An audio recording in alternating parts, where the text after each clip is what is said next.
up, Norrisville? This is Protagica, aka Rachel. I'm here with Winham and Tested. this is the Randy Danny Ninja Show. Let's see, and we have come to the end of our inundation of new ninja shows. Yes, finally we are free. Well, actually, that would definitely want more. Like You're like a junkie. I got used to the high every day and staying up late. Now I guess at least now I can sleep early. No, it's a balance: ninja show or sleep. Yeah, I can. You only get to pick one. I always will pick Ninja Show. Even when the stream isn't working, I just sit there. Let's see. These episodes were the Randy Super Senses, Randy's Trippin' Balls, and Fudge Factory.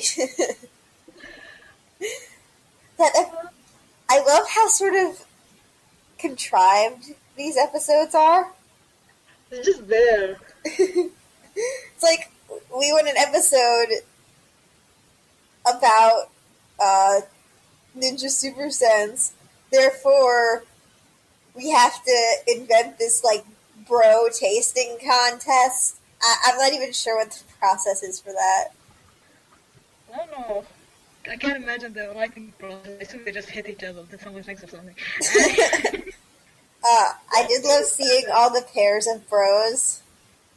Oh, Evans and Fluker, they're like a thing now. Just like they're Yeah, all together. I didn't really.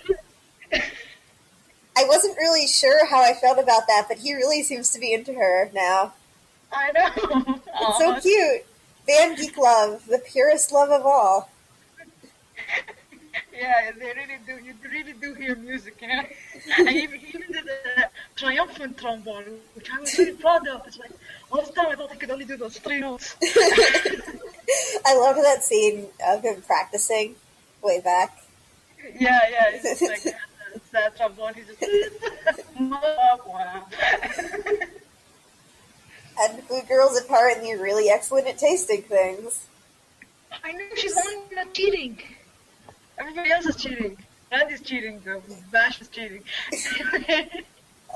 She deserves them. I like Bash just reading the words he sees, and there's a little pronunciation thing under it, just in case he can't read it.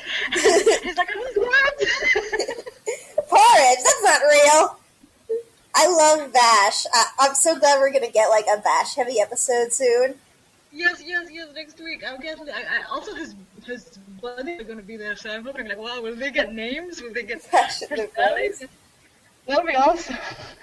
The one with the shark teeth is named Mick. Yeah, and the small fat one, his name is Doug. Anyway, let's talk about the episodes. Yeah. So in the Fudge Factory episode is like sort of another one for like the Ninja Long, where Howard is like riding Randy for his inability to be a specific kind of asshole. No, I just love that when he thinks Randy actually lied, he was so proud. He's like, I can't trust the word you say. Like the anti-Nomicon teaching Howard a lot of bad things. He actually gets it in a little bit, you know? Yeah. See, that's all the Nomicon has to do is try to make Randy feel inadequate. Yeah, just be like, you got a sucky ninja. And Randy would be like, oh, now I have to prove it. His life is so contrived too. Like his whole story about the history fudge thing, fudge getting banned after the fudgetrosity of 08. The fudgetrosity. Oh, we got to see Marcy's mom. We did.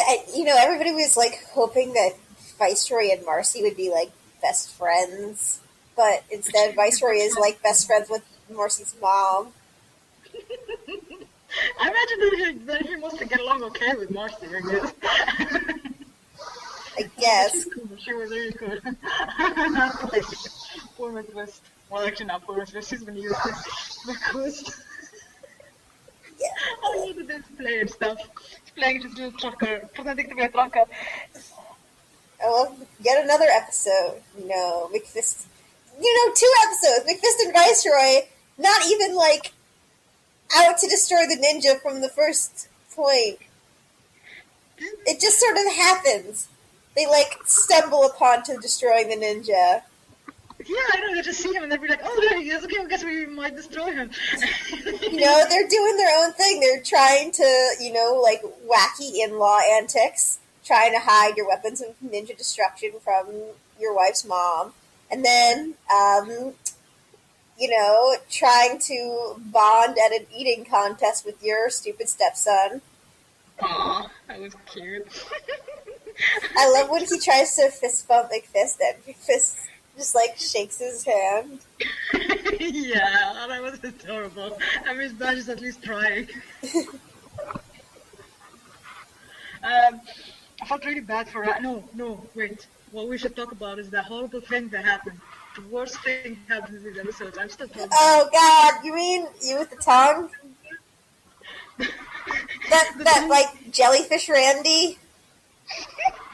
What was it? It looks so gross. It's just this elongated shape with the head up top.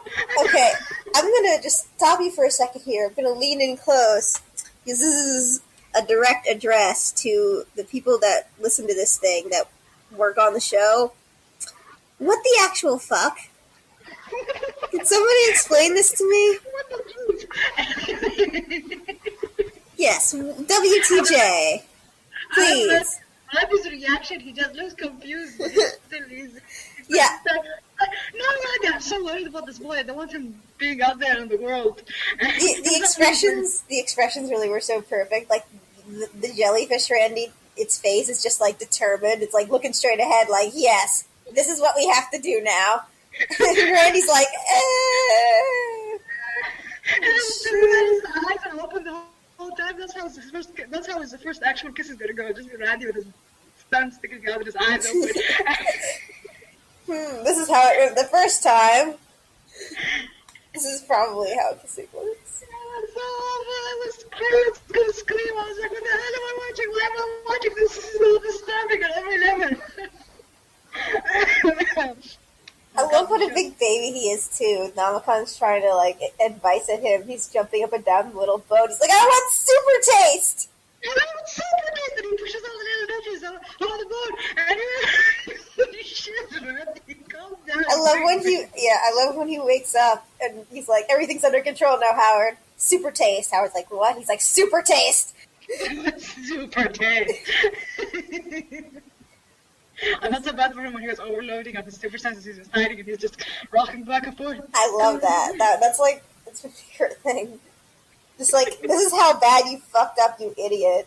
You gotta give it to his pain threshold, though. He's like okay with everything. Yeah, I did actually think that was really, really like well portrayed. His like the overwhelming, like the sensory overload, Randy. Yeah, the big eyes blown wide. And the colors that were the headlights. Yeah. Colors. His eyes are just huge. Oh God, this poor thing. It's sort of unclear though. Did he, when he was like, "Oh, my ninja super senses, I can control them"? Is that like a permanent thing now, or is that just with this episode? I think it is. I feel like they'll probably never mention it again because that's just how they just don't give a shit. But anyway, but at the same time, it's like I think he has them, but now he knows how to turn them off or something. Maybe they would mention them, but just really quick, like, oh, now he can hear you from across the room. But this is scary. Ninja spider sense. The spidey sense is tingling. Here's what I love. In the other episode, the lying episode, he actually believed that the Namakan gave him a blade that would help him lie. Blade of deception. Did you say what is? Deception. I don't know. He doesn't want the Namakan to give him advice. I think that's one of the reasons why he doesn't listen to it. He just wants things. He wants things and like power. Yeah. I mean, obviously, he just wants to hear, what he wants to hear. He just has that special Randy filter. I think he thinks Nomicon is like Google. You just put in a question and get an answer. He puts in a question and then the Nomicon gives him advice that's like not the answer. So he's just gonna go like, oh, I guess it must be the answer. I mean, I searched for it. Looking for validation, I'm going to do this stupid thing. I'm going to check with the Nomicon on that one. Hey, Nomicon, should I do the stupid thing?Nomicon's like, no. Okay, thanks, great, I am going to do it, bye! We did it again, Nomicon, we did it again! No wonder it keeps trying to kill him. I know, it looks so mad these days. This guy just gets on and tries to attack him and puts out like these words and he just leaves and doesn't listen to it. If I was an Nomicon, I'd just kind of like throw myself out the window. Its little book twitch. It's gotta run away. Flee. It is true though that in I haven't seen that feather yet. I'm still waiting for the feather. Who knows? I think the feather is a terrible idea for the book to give Randy. I think it means like he's capable of writing advice in the Nomicon now. I want to see him like I want to see him like advice in there. I want to see really dumb bro advice, you know? Like your bro is mad, ignore him and he'll eventually cool off. He knows something else. It is true that in Sloop there it is.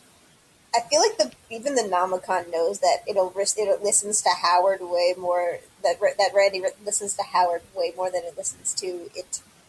In Sloop there it is. When it's nothing has changed, but it suddenly like buzzes until Howard enters. Like, why did you do that? Oh, right, because Randy will actually listen to you. That's how fed up it got. Randy listens so well to Howard. Like, I mean, he kind of doesn't listen, but at the same time, if Howard says something, he kind of takes it really seriously and tries to resolve this issue. Even when Howard's making fun of him or something, he's just like, no, but I can lie. I'm going to prove it. I'm going to drive us all the way to the edge of town.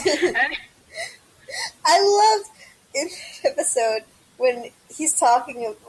They pass McFist and Viceroy in the restaurant, and he's like, what about the abandoned fudge factory? Oh, yeah? How big is it? Oh, it's the size of 3 airplane hangars. And then McFist is like, whoa, what about we use the abandoned fudge factory I keep hearing about? Viceroy's just like, that ain't real. Dang. And then they go there anyway and build one.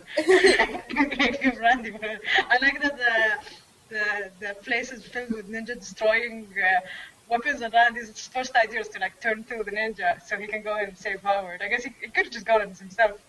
It's true. Like, we know Randy. We're just lost kids. But I guess he can't lie, so he couldn't take that option. We're just lost kids. Let us out of here. I bet they would have. Probably. That would require thinking things through, though. I do love that they turned it into specifically an abandoned fudge factory instead of just building a hangar. I don't know. Why would they do that? I guess they were so excited to see about the fudge factory that they had to do it. I don't like these dresses in the second one. What? The second the food tasting episode, Heidi, she had like a different costume on every 5 seconds. Oh, yeah. Heidi, so well dressed for Heidi in her little spacesuit. I love another macaroni bone. I love when Randy was tasting it. He was like, I'm getting yellow. What kind of mutant freak is he? Tasting colors. Actually, I sort of have this interpretation that like Randy might be a little bit synesthetic. What? Synesthesia is this condition where, well, it varies, but sometimes when you, for example, hear a sound, you associate it with a certain taste, like involuntarily, and that's but that's the way he sees the doodles and the letters. That is can be consistent with synesthesia. It might be just the Domicos messing with his head so much now he can taste. Well, no. Apparently, the doodles are Randy's thing. That's why he sees them even when it's not Namacon related, and he Mm. saw them before getting licked up. I do think the Namacon can like talk in his head, but those thoughts are just like manifesting as doodles because all his thoughts look like that. I kind of always assumed that No the wonder he's Namcon all has a confused. thing that it says, and the doodles are like the past ninjas, the memories of the past ninjas. Oh, That's why they talk the way they do. I think that's the case in the Namacon, but I mean we do know Randy sees these things without the book. Yeah. No wonder Yeah, he's the Namcon confused all always the talks time. Like Punisher. that's what it looks like to live in Randy's head. There's just bright, colorful words spouting around you. Going, you go, guy. You got it. Almost there. Is there anything else missing? Oh, the pairs of bros. Let's see. We got Debbie and Teresa, which is great. We really haven't seen them interact since the Halloween episodes before. Yeah, I'm glad. But then they didn't stick around for the rest of the episode. They just disappeared. Obviously, they're terrible at it. Obviously, they can't taste things. And we had I'm just going to back up and say that entire taste episode was pretty gross. Like, with Bash's, with the horrible Randy Jellyfish thing, and with Bash's tongue monster. This is hentai tongue monster. No, I did not need to see that sequence that they show where Randy's tasting things in this show. Oh yeah, and he sees like Heidi's like zit in super close up. Junior farting is just like. Oh man, this show is gonna make me laugh at fart jokes. It's like the worst thing. I don't need this kind of sense of humor. Hey, the show has fantastic fart jokes. Okay, they're raising fart jokes to a new level. It was like the screen was shaking. It was like. And then he was like, ah. Oh man. No, giving Randy super sense, especially super smell or taste, is like the worst thing because he seems to have a really easily upset stomach. Like, It's true. Smelling everything. He's just he's so easily grossed out. It's like now he can smell everybody. And he just wants to win the contest. He doesn't want to have fun anymore. He's just like, no, we have to win, Howard. That's interesting. I feel like Howard's the one who's typically more about victory, or am I misinterpreting? Howard's usually about, especially victory that'll get them credit and stuff. Yeah. But he really enjoys hanging out with Randy. I think first and foremost. It's true. I still love any like little like indication that Randy and Howard have reputations or something. Like Howard being the best at this tasting contest thing. He would be there, and he comes in and people are throwing flowers at him, and he's like, yeah. He's really serious and pumped about it. I feel like he's really stressed. I'm still worried about him. Every episode I watch makes me more worried. I finished counting how many times he hits his head. Oh. Yeah, how many? 253. Wow. Like 57 times just this season, which is like amazing because last season it took him till episode 17 to hit himself 50 times. So it's like, so now it's just like. I think they're just pushing the Namacon, the schlooping, to be more violent. Yeah, pretty much. And he can't just like he can't just pass out. He has to hit his head and like. My favorite thing about this episode is that the Namacon drops Randy from great height to land inside the boat, but it gives him a life jacket. Like it's okay if Randy hits his head and everything, but we don't want him drowning in the paper water. No. Okay. Here's my theory about that. I think it might be Disney's. Yeah, standards and practices. I know, but it just makes it hilarious. Yeah, it does. And if you watch Gravity Falls, there's this new episode, spoilers, where the triangle dude, Bill, takes over Nipper's body, and he's like actively hurting himself on purpose because he thinks pain is funny. But then he gets in a car and he like buckles his seatbelt. No, yeah. Because you're not allowed to show people in a car with an unbuckled seatbelt. I think the bus they put on their little seatbelts, and Howard spends the whole time just facing Randy, sitting in front of Randy, facing him back, but they have the seatbelt on. They have to wear the seatbelt. It's important. Safety first. I know when in the Halloween episode last year, when Randy gets in Vitalo's car and he puts on the seatbelt. He's just that was adorable. I love that. He's so small. I love like any reminders like that. This is just like a kid in a ninja suit. I know he's just so tiny with his big Oh, that's eyes. He looks like a something. bug. Now that we've seen in high definition what Debbie's little ninja tracking board looks like, it seems like she only has students on there. Mm. So I guess they know that it's a student. I think it's hard to think it's a girls at some point. I mean, Well, I don't know. It was sort of unclear to me if most people thought the ninja was.